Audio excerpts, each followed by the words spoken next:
வருகின்ற 23 ஏப்ரல் தமிழ்நாட்டில் பார்லிமெண்ட் தேர்தல் ஒன்று நடக்குது. அதே நேரத்தில் மே 4ஆம் தேதி வந்து அதோட அனௌன்ஸ்மெண்ட் டே. ஸோ இந்தமாரி ஒரு காலகட்டத்தில் தமிழ்நாட்டில் வந்து ட்ராவல் பண்ணுறது சாத்தியமா? எந்த ஒரு அச்சமும் இல்லாமல் போயிட்டு வரலாமா? ஏதாச்சும் தடங்கள் வருமா? நம்மளுக்கு ஏதாச்சும் பிரச்சனை வருமா கேட்டோமா? அப்படி எதுவுமே கிடையாது. ஏன்னா இந்தமாரி ஒரு காலகட்டத்தில் அவங்கவுங்களோட வேலையை தான் பார்த்துக்கிட்டு இருக்காங்க. பிரச்சாரம் பாட்டுக்கு நடந்துக்கிட்டு இருக்கோம். அந்த ஏரியாவில் கூட நம்ம போகிறதுக்கு வாய்ப்பு கிடையாது. ஏன்னா அதுக்கு ஏற்ற மாதிரி அந்த போலீஸும் டிஓ ஆஃபீஸரும் டிசைட் பண்ணி வச்சுருப்பாங்க.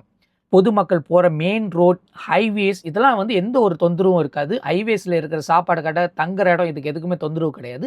எல்லாரும் நார்மலாகவே போயிட்டு வரலாம். சில பேர் கலப்புற இந்த ப்ரோபாகண்டாவை என்ன செஞ்சிருதுன்னா, பல பேரோட டிக்கெட்டை வித்ட்ரா பண்ண வச்சுறாங்க. ஐயோ, இது தெரியாமல் நான் 5ஆம் மாதம் வந்து டிக்கெட் போட்டேனே, இது தெரியாமல் வந்து நான் 4ஆம் மாதம் டிக்கெட் போட்டேனே, இப்போ எப்படின்னு ஐயோ போயிடாதீங்க, உசிரியே போயிடுற மாரி பதற்றத்தை கிளப்பி விட்டுறது. எப்படி மலேசியாவில் தேர்தல் நடக்குதோ, எப்படி மற்ற ஊரில் தேர்தல் நடக்குதோ அதே மாதிரி தான் தமிழ்நாட்டிலையும் நடக்க போகுது. என்ன இந்த தடவை வந்து ரொம்ப சென்சேஷனாக நடக்கும். அவங்க ஊரில் திருவிழாவும் சரி, தேர்தலும் சரி, கல்யாணமும் சரி, இறப்பும் சரி ரொம்ப கொண்டாட்டமாக தான் பண்ணுறாங்க. அது ஏன்னு தெரியல. பட் அது அவங்களோட கல்ச்சர். அந்த கல்ச்சருக்குள்ளேயே அவங்க வாழ்கிறாங்க. இவந்தும் நீங்கள் பார்த்தீங்கன்னா, நான் பல தடவை வந்து தமிழ்நாட்டுக்கு ராமேஸ்வரம் போகிற பார்த்தா இறப்பு இருந்துச்சுன்னா அவ்வளோ கொண்டாட்டமாக தான் கொண்டு போகிறாங்க. ரோடு அதாவது ஹைவேஸில் தான் போகிறாங்க. பஸ்ஸும் ஆட்டோவும் வண்டி எல்லாமே வழி விட்டுட்டு தான் போகிறாங்க. அதுக்குன்னு ஒரு பெரிய கலவரமோ ரோடை மறைச்சிட்டு போகிறதெல்லாம் கிடையவே கிடையாது. ரொம்ப படம் பார்க்குறது குறைச்சிக்கிங்க. ரொம்ப பேர் சொல்கிற கருத்துக்களை எடுத்துக்கும் போது நீங்களும் தீர விசாரிச்சுக்கிட்டால் கொஞ்சம் பெட்டராக இருக்கும். ஸோ இதில் வந்து பெரிய செக்மெண்ட் 2 இருக்குது. என்னென்னா இந்த ஒரு 2 மாதமாக தமிழ்நாட்டில் வந்து ஒரு இஷ்யூஸ் வந்து தொடங்கியிருக்கு. என்னென்னா ஃபாரினர்ஸ் தமிழ்நாட்டில் ட்ராவல் பண்ணும்போது அவங்களோட மேக்ஸிமம் மணி கரன்சியை வந்து கொண்டு வர்றது 50,000 ருபீஸ்க்கு மேலுக்கு இருக்கக்கூடாது. இதுதான் அவங்களோட நிபந்தனை. ஏன்னா அந்தமாரி இருந்துச்சுன்னா அவங்கள வந்து தகான் பண்ணி அந்த காசை வந்து பறிமுதல் செஞ்சு டிஓ ஆஃபீஸர்கிட்ட கொடுத்துருவாங்க. அந்த காசை கிடைக்குமா இல்லைன்னு சொல்லிட்டு அது இன்கொயரி பிறகு தான் வந்து நடக்கும். ஸோ இது வந்து கொஞ்சம் தலைவலியான வேலை. ஸோ அதனால் மினிமம் நம்ம வந்து கையில் வந்து 10 நாள் ட்ராவல் பண்ணும்போது மினிமம் ஒரு 30,000 கையில் வச்சுக்கலாம். உங்களோட மாஸ்டர் கார்டு யூஸ் பண்ணலாம்.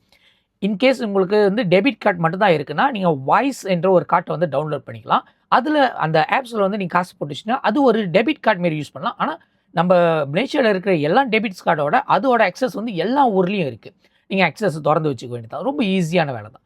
எப்படி நம்ம வந்து காசு யூஸ் பண்ணுறோமோ, அதாவது நம்ம டெபிட் கார்டு யூஸ் பண்ணுறோமோ அதேமாரி அந்த வாய்ஸ் கார்டை வந்து யூஸ் பண்ணுவோம். எனக்கு நடந்த ஒரு சம்பவம் அதுதான் நான் ஷேர் பண்ண நினைக்கிறேன்.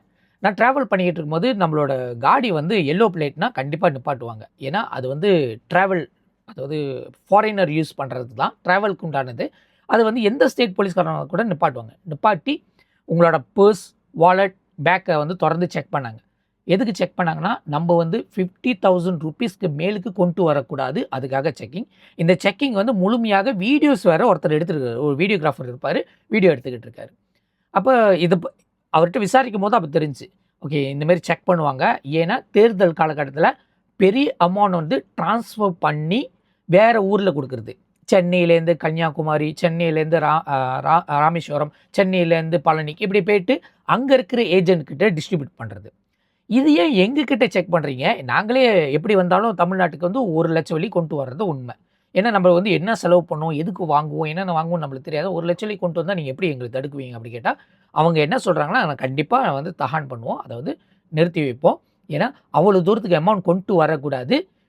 இப்போ இருக்கிற சட்டம் அதுதான் அப்படின்னு சொல்லிட்டாங்க. அப்போ நம்ம வந்து டிஓ ஆஃபீஸர்கிட்ட கிளைம் தான் பண்ண முடியும். ஆனால் என்னோட நல்ல நேரம் நான் வந்து வெறும் 25,000 ருபீஸும் ஒரு மலேசியா காசு 300 ரிங்கிட் தான் வச்சுருந்தேன். ஸோ அதனால் பரவாயில்ல, பிரச்சனை இல்லையா போங்க. 2வது கேள்வி, அது ஏன் எங்களை பார்த்து நீங்கள் கேள்வி அதாவது மலேசியன் ட்ராவல் சொல்லியும் என் பேக்கை வந்து நீங்கள் திறக்க சொன்னீங்க கேட்டோமா? சொன்னால் நம்ப மாட்டீங்க.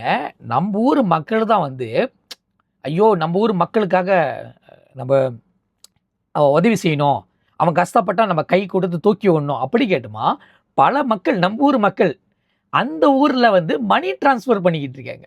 அதாவது ஒரு டூரிஸ்டாக போயிட்டு வண்டியில் வந்து காசை வச்சுக்கிட்டு ஒரு 10 பேர் போகிறாங்கன்னா ஆளுக்கு வந்து 1,00,000 இப்படி வச்சுக்கிட்டு அந்த ஊரில் போய்ட்டு டிஸ்ட்ரிபியூட் பண்ணணும். அவங்ககிட்ட போய் ஒப்படைச்சிட்டு வந்துடணும். ஒப்படைச்சிட்டு வர்றதுனால அவங்களுக்கு கொஞ்சம் லாபம் கிடைக்கும். பார்த்திங்கன்னா நம்ம ஊர் மக்கங்க எப்படி இருக்காங்கன்னு. என்ன இது வந்து சத்தம் இல்லாமல் செய்கிறாங்க, நம்மளுக்கு தெரியாத வசி இது இல்லைன்னு கிடையாது. அங்கே நிறுத்தி அங்கே இருக்கிற போலீஸ் ஆஃபீஸர் சொன்னது தான் நான் சொல்கிறேன். மலேசியன்ஸ் வந்து இந்த மாதிரி காசை டிஸ்ட்ரிபியூட் பண்ணியிருக்காங்க. அதனால நாங்கள் நிறுத்தி அவங்கள வந்து டிஓ ஆஃபீஸர்கிட்ட கொடுத்துருவோம். அதுக்கப்புறம் டிஓ ஆஃபீஸருக்கும் அவங்களுக்கும் நடக்கிறது பஞ்சாயத்து தான். இதுக்கு எங்களுக்கு சம்மந்தம் கிடையாது. எங்களோட டியூட்டியை செய்ய விடுங்க அப்படின்னு சொல்லி தான் பேக்கு, பர்ஸு, வாலெட்டு, பாக்கெட்டு கொண்டு எல்லாத்தையும் செக் பண்ணாங்க. எவ்வளோ காசு வச்சுருக்கீங்கன்னு. நம்ம ஊர் மக்கிங்க நம்ம பாவம் அப்படி நினச்சி பார்த்தா நம்ம ஊர் மக்கிங்க தான் பெரிய ஏஜென்ட்டாக இருக்காங்க அந்த ஊரில். ஆளை போய்ட்டு காசை போய்ட்டு டிஸ்ட்ரிபியூட் பண்ணுறது இந்த ஊர்லேருந்து அந்த ஊருக்கு. உதாரணத்துக்கு இவங்க பிணையங்களை இறங்கிடுவாங்களா, பிணையங்களை காசை கொடுத்து விட்ருவாங்களா, இவங்க பிணையங்களேருந்து நேராக கேளுக்கு போய்ட்டு அந்த காசை டிஸ்ட்ரிபியூட் பண்ணணும். அப்போ போகிற பதில் பேரால் தாகன் பண்ணிட்டாங்கன்னா முடிச்சாங்க. பேரால் எந்த இடத்துல பிடிச்சாங்களோ அந்த இடத்துல இருக்க டிஓ ஆஃபீஸர்கிட்ட ஒப்படைச்சிருவாங்க. நம்ம கைங்களை தான் இந்த மாதிரி வேலைகள் செஞ்சுட்டு இருக்காங்க. அப்படிலாம் இல்லைன்னு சொல்லாதீங்க. பிடிச்சவரே சொல்லியிருக்காரு. ஏதேனும் இன்குவரி இருந்துச்சுன்னா கண்டிப்பாக அருகில் உள்ள எம்பசி கிட்ட நீங்கள் வந்து தொடர்பு கொள்ளலாம். நன்றி, வணக்கம்.